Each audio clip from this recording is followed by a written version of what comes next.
Kind of your normal stretching you see a lot of people doing before exercise isn't quite the best thing for you. We want to move to more of a dynamic stretching where we do some motion to kind of get the muscles warmed and ready to go out and run. First thing we're going to do is a real easy one. All we're going to do is we're just going to walk on our tippy toes. So I'm going to just turn around and I'll walk away from you, but you just want to be up on your tippy toes, nice and tall, and we're just going to get up on our toes and walk.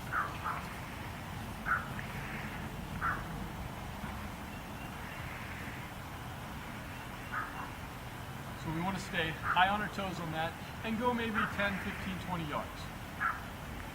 Next one coming back is the opposite. We're going to pull our toes up and walk on our heels.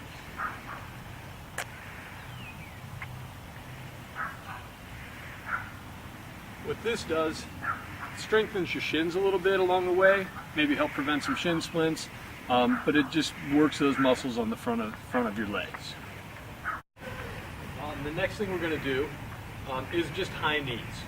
Right? So we just run, we want to exaggerate getting our knees up. So we really just try to get the knees up high. And you look kind of goofy doing it, but it does the trick. All right. The next thing is we just call them butt kicks. And you're going to exaggerate your heel kick up to where it's hitting your rear end. So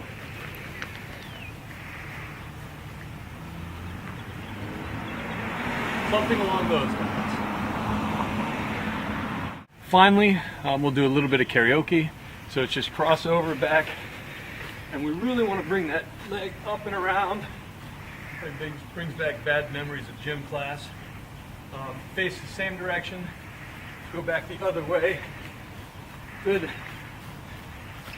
Knee coming up and over. Just helps loosen up the hips as you go. All right, the next move that we're going to do, we just call A-skips. And to do that, it's just kind of a skipping motion. So it looks like this. The key here is you're going to really drive the knee and kind of get up the ground. So it's just a hop.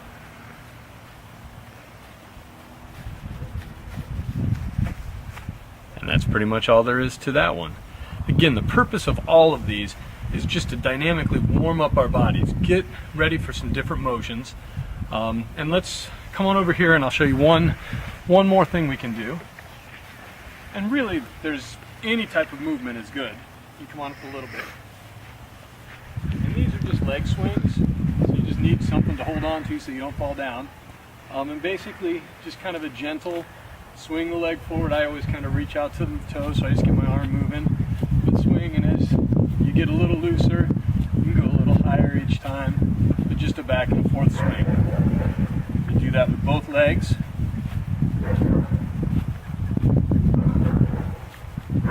And then finally, you can go across to kind of open up the hips.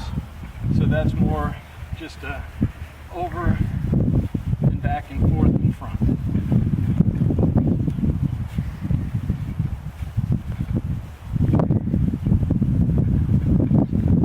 So it's a couple more ideas of things we can do, and I think you'll feel that if you do these before you get running, that you'll feel a little more warmed up, ready to go when the time comes.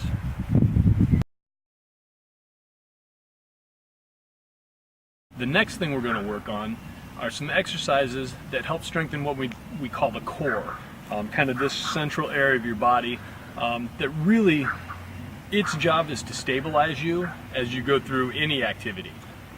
But you've all seen runners, you know, at the beginning of the run, they're nice and tall and pretty, but as they get tired, and you've probably felt this yourself, it gets harder and harder to hold the body up. People slump over, you get a lot of back and forth and just wasted motion.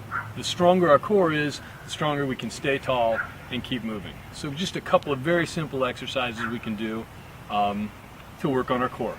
The first one is it's a simple front plank. So you come down,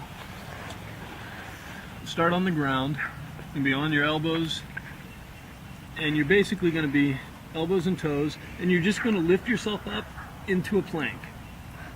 You want to be as straight as you can possibly be, just like a board. You don't want your rear end up in the air or sagging down. You want to keep yourself nice and straight. Picture the muscles in your core.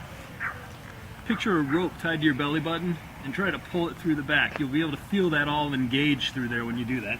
So just a nice plank, straight as a board, and we're just going to hold this for, say, maybe 30 seconds.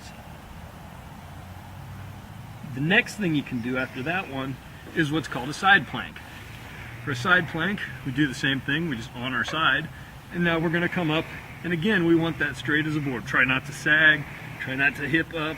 You just want to be straight as a board, again engaging that core, feeling that rope from your belly button, pulling out your back. You can lay the top arm here, some people come up. It really doesn't matter, kind of depends on your level. Some people will hold it up here or here.